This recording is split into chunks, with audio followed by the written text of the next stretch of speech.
Baik Bapak Ibu sekalian yang dirahmati Allah, di hari ini kita akan berbicara tentang e-commerce syariah. Nah, tentu satu topik yang sangat menarik, kita akan berbicara di mata kuliah Lembaga Bisnis dan Industri Halal di jurusan S2 Hukum Ekonomi Syariah Pasca Sarjana IKI Jakarta.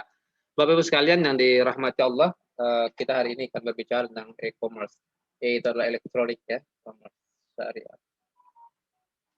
Nah, Bapak Ibu sekalian yang dirahmati Allah, sebenarnya apa yang dimasukkan dengan e-commerce syariah, lalu kemudian bagaimana perkembangannya. Bapak Ibu sekalian yang dirahmati Allah, yang pertama yang kita bertanya adalah apa itu e-commerce? E-commerce adalah merupakan aktivitas penyebaran, penjualan, pembelian, pemasaran produk atau barang dan jasa dengan memanfaatkan jaringan telekomunikasi seperti internet dan jaringan komputer. Jadi yang penting kita catat di sinilah internet dan jaringan komputer. Nah, berbeda dengan MLM yang kita pelajari sebelumnya, yang itu salah satu cirinya adalah jejaringan. Nah, Bapak Ibu sekalian yang dirahmati Allah, nah lalu kemudian perbedaannya e-commerce syariah dan konvensional. Nah, salah satu pedoman yang harus diikuti oleh penyelenggara e-commerce syariah adalah tidak boleh bertentangan dengan prinsip syariah, yaitu antara lain terhindar dari riba, gharar, maisir, tadlis, doror, zulum, dan haram.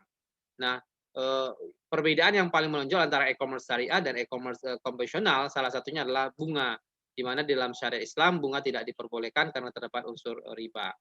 Nah, Bapak Ibu sekalian yang dirahmati Allah, nah jenis e-commerce itu ada banyak. Nah, salah satunya adalah e-commerce business to business, B2B. Nah, transaksi e-commerce ini dilakukan oleh dua belah pihak yang sama-sama memiliki kepentingan bisnis. Jadi dua belah pihak ini saling mengerti dan mengetahui bisnis yang dijalankan.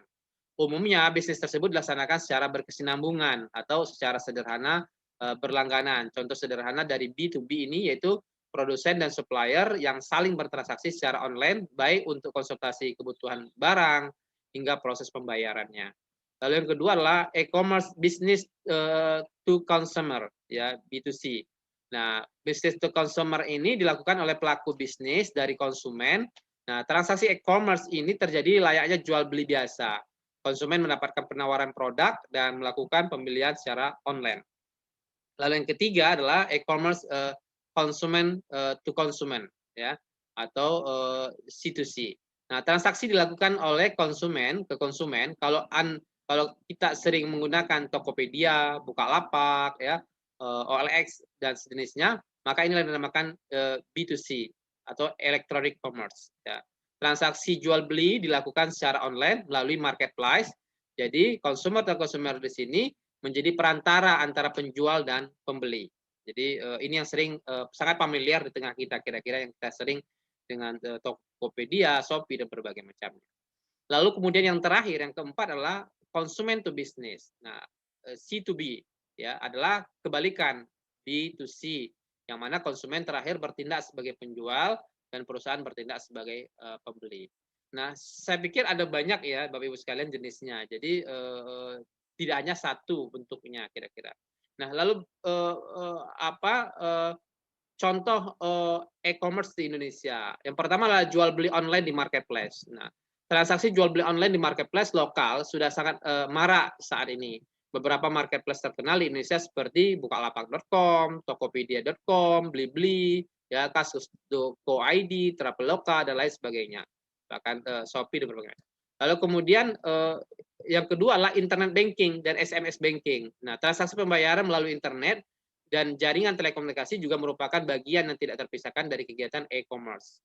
Yang ketiga, TV kabel dan internet provider berlangganan, TV kabel dan internet juga merupakan salah satu bentuk e-commerce yang sudah cukup lama berlangsung di Indonesia.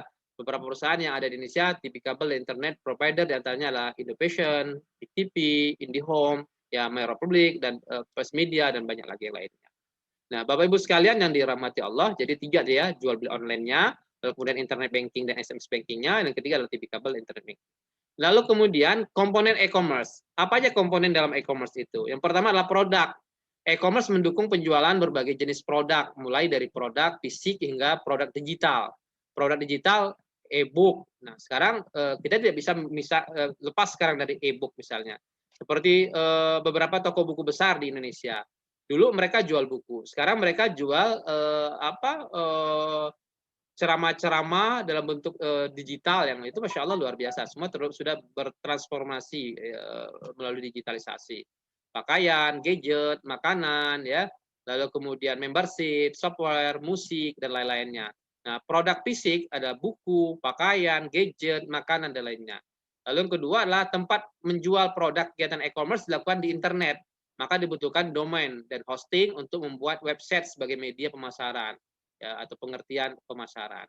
Lalu yang ketiga, cara menerima pesanan. Ada banyak cara yang bisa dilakukan untuk menerima pesanan. Di antaranya adalah dengan memanfaatkan email, telepon, SMS, chatting, ya, dan lainnya. Yang keempat, metode pembayaran, beberapa metode pembayaran e-commerce pada umumnya menggunakan transfer via ATM, kartu kredit, COD apa namanya, ya, lalu e-payment, ya, lalu kemudian metode pengiriman, cara pengiriman barang e-commerce di Indonesia biasanya menggunakan jasa pengiriman barang seperti JNE, Tiki, Pos Indonesia, dan lainnya. Namun juga ada yang menggunakan jasa antar dari ojek online dan berbagai macamnya. Lalu yang keenam, customer service, layan pelanggan merupakan komponen yang sangat penting dalam operasional e-commerce. Aktivitas ini umumnya dilakukan melalui email, formulir online, fax, telepon, chatting, dan sosial media. Nah, itulah diantara komponen e-commerce itu. Nah, Bapak Ibu sekalian yang dirahmati Allah, ada nggak Pak Indra contohnya e-commerce syariah Indonesia? Ada, hijab atau hijab ya dibacanya ya. Nah, mungkin Bapak Ibu sering kenal misalnya. Dan ini adalah merupakan perpaduan dua anak muda berdasarnya. Suaminya punya satu marketplace yang besar, lalu istrinya punya yang hijab ini seingat saya. Nah, e-commerce yang didirikan pada tahun 2011 ini adalah salah satu mall online fashion Islami terbesar di Indonesia. Nah, jadi hijab ini menjual berbagai produk fashion Muslim seperti busana Muslim, hijab, sal, tas, sepatu, serta aksesoris Muslim lainnya. Jadi Masya Allah luar biasa. Lalu yang kedua yang kita kenal dengan Sakinah.com. Mungkin Bapak Ibu sekalian sering dengar misalnya dengan Sakinah.com misalnya.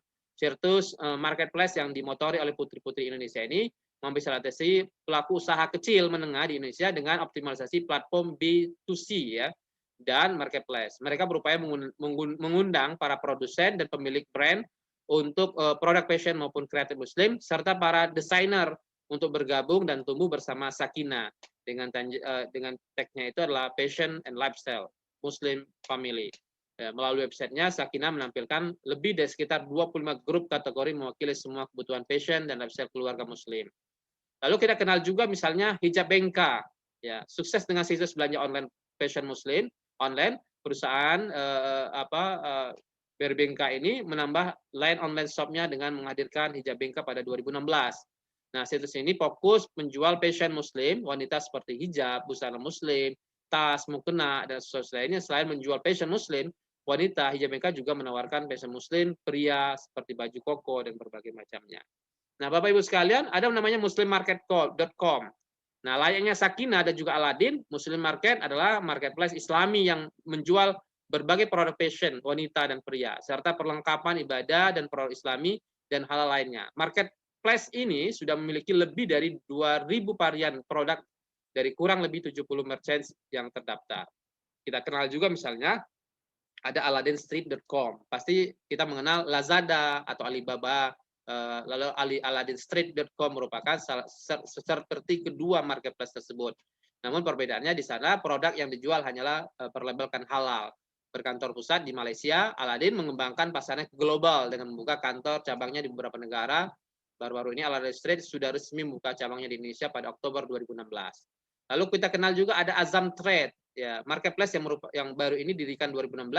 Tahun lalu ini merupakan untuk membantu memasarkan produk Muslim lokal ke ranah mancanegara dengan cara penjualan grosir dengan konsep business to business. Jadi ada dua segmen yang disasar oleh Azam Trade, yaitu pemasok supplier produk dari pasar Indonesia dan segmen pembeli internasional importir yang membeli barang dalam jumlah grosir. Azam Trade sudah memiliki satu representatif ambassador di Amerika, Bahrain, Australia, Malaysia, dan berbagai macamnya. Nah, Bapak Ibu sekalian yang dirahmati Allah, lalu apa Pak Indra dasar hukum yang mengatur e-commerce syariah ini? Lalu ada Undang-Undang nomor 7 2014 tentang perdagangan. Telah sebutkan sudah jelas pada pasal 4 ayat 1 bahwa ruang lingkup perdagangan salah satunya meliputi perdagangan melalui sistem elektronik. Nah, ini mungkin tidak bagi generasi-generasi lama tidak familiar, tapi bagi generasi milenial cukup dengan handphone, cukup dengan gadget, gawai dan berbagai macamnya mereka sudah bisa bertransaksi bisnis. Lalu kemudian peraturan pemerintah nomor 80 tahun 2019 tentang perdagangan melalui elektronik. Lalu Undang-Undang Republik Indonesia nomor 19 tahun 2016 tentang informasi dan transaksi elektronik. Lalu kemudian peraturan presiden tentang perdagangan nasional berbasis elektronik. Lalu peraturan Bank Indonesia tentang uang elektronik, Fatwa DSN nomor 5 DSN MUI 2000 tentang jual beli saham. Lalu fatwa tentang uang elektronik syariah, ya, dan fatwa tentang layanan pembiayaan berbasis teknologi informasi berbasis syariah tahun 2018. Nah, Bapak Ibu sekalian yang dirahmati Allah, bagaimana potensinya Pemda berdasarkan ini masih data lama, data sensus ekonomi 2016 yang lalu. Badan Pusat Statistik Industri E-commerce di Indonesia dalam 10 tahun terakhir tumbuh sekitar 17% dengan total sekitar 26,7 juta usaha. Data Kementerian Komunikasi dan Informatika juga menyebutkan nilai bisnis e-commerce di Indonesia pada tahun 2015 saja mencapai 3,56 miliar, bahkan sekarang sudah 2021, tentu akan lebih banyak. Nah, jumlah itu diyakini berkembang pesat. Ya. Hingga 2020 mendatang perkembangan pesat industri e-commerce di Indonesia juga ditandai dengan pertumbuhan jumlah toko online. Laporan Global Islamic Economic Report 2015-2016 menunjukkan pasar produk syariah atau produk halal dunia bernilai lebih dari 1 triliun US dollar. Pasar tersebut pada produk makanan dan minuman, fashion, farmasi, kosmetik, wisata halal hingga perbankan. Indonesia sendiri memiliki daya saing dibandingkan industri jenis di luar negeri dalam memasarkan produk halal karena didukung pasar dalam negeri yang cukup besar. Nah, Bapak Ibu sekalian, nih kita bisa lihat misalnya Indonesia merupakan pasar e-commerce terbesar di ASEAN misalnya. Jadi ini Masya Allah luar biasa ya. Jadi kalau kita lihat, meskipun misalnya Jawa itu masih lebih mendominasi dibandingkan Sumatera ya. Jadi yang suka main e-commerce itu pada dasarnya adalah di Jawa. Nah, Jawa itu kalau kita tarik lagi dia rata-rata adalah di Banten, ya, Jakarta, Jawa Barat. Jakarta itu 43% Bapak Ibu sekalian. Jadi kalau ditanya siapa yang suka belanja online ya Jakarta 43% lebih suka bermain di dunia e-commerce ini. Lalu kemudian baru diikuti Jawa Barat, lalu kemudian Banten, lalu Jawa Tengah, ya, Jogja 47, lalu kemudian ya daerah-daerah kota-kota besar Jawa Timur, Bali. Nah, Sumatera, lalu kemudian Bali, Kalimantan, Sulawesi, Maluku, Papua, ya mungkin akses internetnya tidak secepat di kota-kota besar seperti kita, ya tentu lebih suka ya meskipun lambat laun juga sekarang sudah di tengah pandemi ini semua orang sudah berlari dengan internet dengan marketplace dan berbagai macamnya. Nah, saya pikir itu Bapak Ibu sekalian, jadi sungguh luar biasa potensinya. Nah, kalau Bapak Ibu ingin melihat sebenarnya bagaimana perkembangan dari sisi cash ini keuangan di Indonesia, kita bisa lihat dari sisi barter berubah menjadi sisi uang, paper based, card based, electronic based. Nah, lalu berubahlah menjadi e-money. Jadi ini sebuah perkembangan yang Masya Allah luar biasa ya Bapak Ibu sekalian ya. Nah, kalau kita lihat juga dari sisi apa ya regulasi uang terkait uang elektronik di Indonesia, jadi Masya Allah luar biasa. Ada apa undang-undang, lalu Bank Indonesia, Fatwa DSN. Nah, kalau Bapak lihat juga mata uang dan berbagai macamnya, nah, mata uang, UU mata uang, PBI dan berbagai macamnya ini sudah mendukung semua. Jadi, nah kita lihat juga kalau uang elektroniknya juga, Masya Allah luar biasa ya, kita bisa lihat. Nah, lalu kemudian, nah jenis-jenis uang elektronik yang bisa kita lihat sekarang, nah semuanya sudah mengeluarkan pakai ada chip base, ada server base dan berbagai macamnya ya.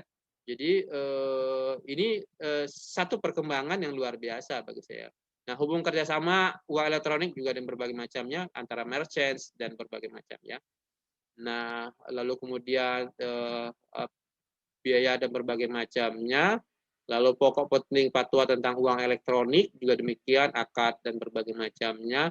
Nah, ini daftar penerbit uang elektronik Indonesia. Kita bisa lihat dari 2009 sebenarnya sudah mulai berkembang tentang elektronik ya dari dan kita bicarakan tadi, baik termasuk dengan sisi uangnya misalnya gitu. Ya, produknya misalnya ada Sakuku, Jakarta One, Mandi Ekes, apa lalu Uniku, ya, Paypro, Dompetku dan berbagai macamnya ya banyak sekali ya saya pikir Uangku, GoPay ya bahkan sekarang ada berapa apa yang GoPay atau apa itu berbagai macamnya, kita bisa melihat mereka juga mau bikin bank ya misalkan, dan ini juga menarik bagi saya kira-kira dalam perkembangan terakhir. Ada PayTrend juga ya, punyanya Ustaz Yusuf Mansur dan berbagai macamnya. Ada Duit, Shopee ya, 2018 misalnya. Nah, pertanyaan saya adalah apa nih kira-kira kontribusi terbesar untuk umat Islam? Dan jangan sampai kemudian hanya rahmatan lil alamin, tapi juga harus ada rahmatan lil musliminnya lah, kira-kira demikian. Nah, kita juga berharap kira-kira perkembangan e-commerce syariah ini juga mendatangkan manfaat bagi banyak orang, terutama muslim, kira-kira demikian. Saya pikir itu Bapak Ibu sekalian, kita bisa berdiskusi lebih lanjut tentang e-commerce syariah ini. Apalagi hari ini kita tidak bisa lepas dari namanya e-commerce syariah. Silakan saya pikir.